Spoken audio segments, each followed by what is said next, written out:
अस्सलाम वालेकुम स्टूडेंट, आज हम Compton effect second year physics का टॉपिक है, मॉडर्न फिजिक्स का, उसको हम पढ़ते हैं।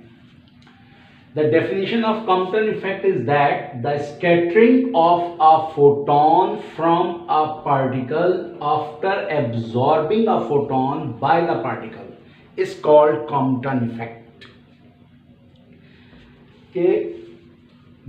स्कैटरिंग मीन्स बिखरना। जैसे फिगर में आप देखें, ये एक हमारे पास रेस्ट पार्टिकल है,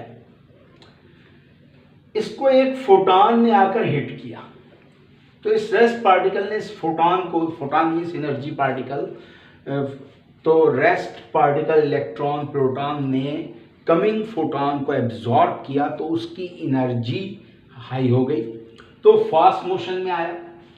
जैसे ही वो फास्ट मोशन में आएगा तो क्या होगा कि वो particle excess energy in form of a small energy photon निकाल देगा। यानी पार्टिकल ने जो फोटॉन एब्जॉर्ब किया है, तो जितनी एनर्जी उसे यूटिलाइज करनी है वो कर ली, एक्सेस एनर्जी छोड़ दी।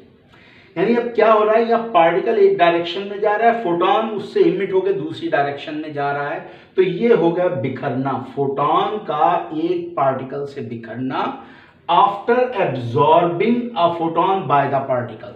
ये है कॉम्पटन इफेक्ट। अब कॉम्पटन साइंटिस्ट ने इस नेचुरल हैपनिंग फिनोमिना को ऑब्जर्व किया था और ये बन गया second practical proof of light is a particle nature. तो अब हमने इसमें करना क्या है, जो इन दोनों coming incident photon and emitted photon की एनर्जी का जो डिफरेंस है इन टर्म ऑफ वेवलेंथ, उसकी हमने कैलकुलेशन करनी है। क्या दोनों फोटॉन में इंसिडेंट है, ये देखें आप, स्मॉलर वेव से दिखाया जा रहा है, तो इसकी एनर्जी ज्यादा है। जैसे मैं पहले बताया था, अगर वेवलेंथ छोटी है तो एनर्जी ज्यादा होगी, वेवलेंथ बड़ी है तो एनर्जी कम। अब जो इमिटेड फोटॉन है h-2, उसकी वेवलेंथ देखें बड़ी है, तो इसका मतलब इसकी एनर्जी कम है। अब इन दोनों की एनर्जी का डिफरेंस किधर गया, वो इस पार्टिकल ने एब्जॉर्ब कर लिया और वो फास्ट मोशन में आ गया। अब हमें इसी दोनों एनर्जी के फोटॉन को in term of wavelength calculate करके इक्वेशन हमें ड्राइव करनी है। तो अब यहां पर क्या है कि कॉम्पटन इफेक्ट में energy and momentum will be conserve due to elastic collision. तो कुछ पार्टिकल्स जो हमारे पास यहाँ पर टर्म्स यूज हो रही हैं, उनकी डिस्क्रिप्शन क्या है। E1 h-1 energy of incident photon, E0 m0 c² rest particle. तो आइंस्टाइन के मुताबिक रेस्ट पार्टिकल मीन्स एक रेस्ट एनर्जी है, E0 m0 c² rest energy of the particle.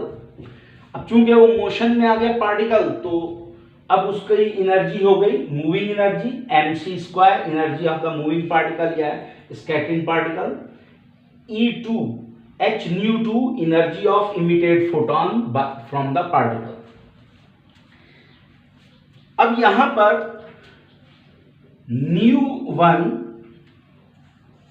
Greater है ν2 से, जो ये शो करेगा कि h-1 more energy then the h-2 emitted photon energy.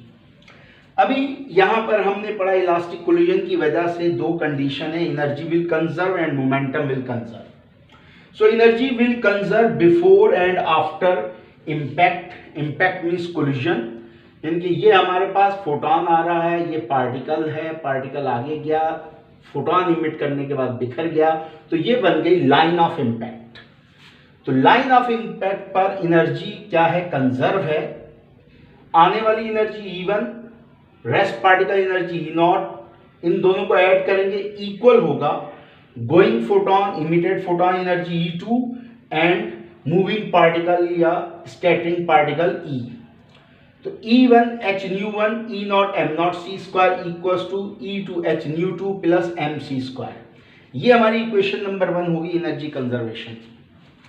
अब आते हैं हम मोमेंटम पर, मोमेंटम चूंकि एक वेक्टर क्वांटिटी है, तो जब हमारे पास वेक्टर कोई एंगल बना ले, तो देखें फोटॉन जो जा रहा है, स्कैटर हुआ है, वो थीटा एंगल से हुआ है, पार्टिकल जो स्कैटर हुआ है वो फाई एंगल से हुआ है। ठीक, अब स्टूडेंट समझते हैं कि ये ऊपर ही जाएगा, नहीं, ऐसा नहीं है। ये इस कंडीशन में भी हो सकता है कि फोटॉन इधर आया तो पार्टिकल इधर चला गया और फोटॉन इमिट होके इधर चला गया। डिफरेंट कंडीशन भी हो सकती हैं, मगर जिस लाइन के ऊपर ये होगा उसी लाइन पर हम एक्सिस वगैरह ड्रॉ करके इनके कंपोनेंट्स बना लें। अब since momentum is a vector quantity, so on x-axis conservation of momentum will be h nu1। अब हम उन टर्म्स को समझते हैं जो हमने x-axis conservation of momentum ये कैलकुलेट करना है।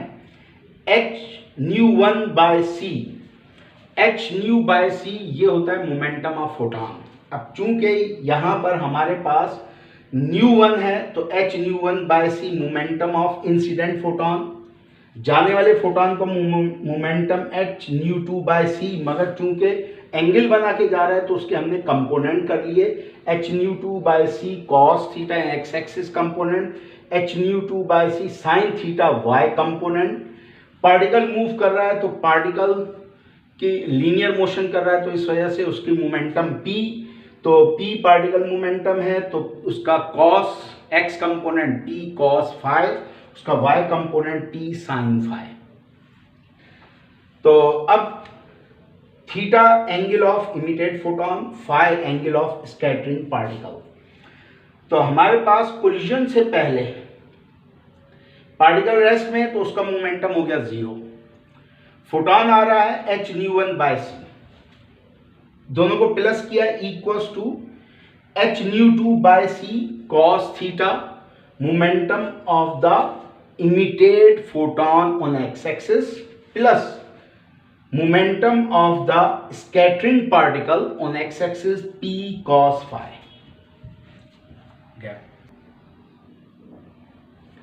अब student momentum will also conserve on y axis. अब y एक्सिस पर भी मोमेंटम कंजर्व होगा जब x एक्सिस पर है। अब y एक्सिस पर इंसिडेंटली कुछ नहीं आया, यानी कि ना तो y के अपर साइड से कुछ आया ना y के लोअर साइड से कुछ आया। इसका मतलब 0 from upper side 0 from lower side will be nothing. जबकि फोटॉन एंगल बनाकर गया है तो उसका y कंपोनेंट भी है, पार्टिकल एंगल बना के गया तो उसका y कंपोनेंट। अब फोटॉन का y कंपोनेंट अपर साइड पर है जबकि मोमेंट पार्टिकल का y कंपोनेंट जो है मोमेंटम का लोअर साइड पर है, तो ये ऐड होने के बजाय अपोजिट डायरेक्शन की वजह से माइनस होंगे। h nu2 by c sin theta momentum का फोटॉन ऑन y एक्सिस और p sin phi momentum of the particle on y axis. ये सब्ट्रैक्ट हो गया, बन गई इक्वेशन नंबर 3। अब इन तीनों इक्वेशंस को energy conservation, momentum conservation y axis, momentum conservation on x axis हम साइमल्टेनियसली सॉल्व करेंगे तो हमारे पास जो इक्वेशन बनेगी 1/nu2 minus 1/nu1 equals to h/m0 c square 1 minus cos theta. अब हमने in term of wavelength calculation करनी है तो nu c by lambda, therefore nu2 c by lambda 2, nu1 c by lambda 1। Lambda ऊपर चला जाएगा, reciprocal हो जाएगा तो lambda 2 by C minus lambda 1 by C equals to h/m0 c square 1 minus cos theta. अब c एलसीएम बन गया और इस इधर एक c से कैंसिल हो गया। Lambda 2 minus lambda 1 equals to h/m0 c 1 minus cos theta. या तो ये इक्वेशन है या फिर लैम्डा 2 माइनस लैम्डा 1 बन गया delta lambda, change in wavelength. तो लैम्डा 2 माइनस लैम्डा 1 के delta lambda equals to h/m0 c 1 minus cos theta. Delta lambda is called shift in wave और कॉम्पटन वेवलेंथ। इन डेल्टा लैम्डा को हम कहेंगे shift change, जो वेवलेंथ में change आया। अब इस इक्वेशन में h प्लैंक्स कांस्टेंट है जिसकी value 6.6 c 10⁻34 m0 mass of electron 9.11 10 to power minus 31 kg, c speed of light 3 10 to power 8 metre पर सेकेंड, और थीटा स्कैटरिंग एंगल। अब स्टूडेंट्स देखेंगे H M naught C, these three are constant, so we put the value, we get a constant 2.410 power minus 12. Here is only one variable, that is the theta, and theta is the angle of scattering photon. So in problem we use these three constant and only one variable, that is the theta. Just like these are the two books problems. From the book 17.10, the shift in wavelength is 1% of the incident wavelength. तो 1% change आया है, incident होगी lambda 1, जैसा कि आपको इधर बताया कि हमारे पास nu 1 frequency of coming photon है तो उसकी wavelength lambda 1, nu 2 frequency of emitting photon, उसकी वेवलेंथ लैम्डा 2। तो चेंज आएगा लैम्डा 1 में आने वाली वेवलेंथ में, जो बता रहा है 1% है।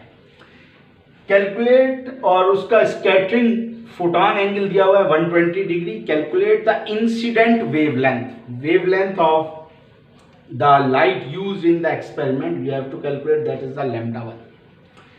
All three constant H C M naught, since delta lambda h upon m naught c1 minus cos theta, by putting the value instead of delta lambda, lambda 1 upon 100, 6.63 10 की power minus 34, h value m naught 9.11 10 की power minus 31, c 3 10 power 8 1 minus cos 120 degree.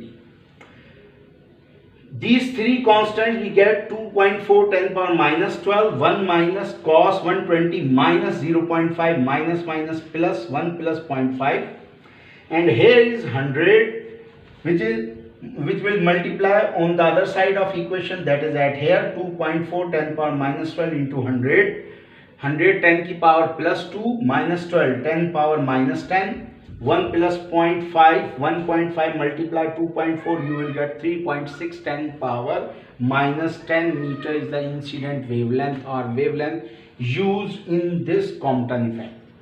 Another example from the problem from the book is 17.19.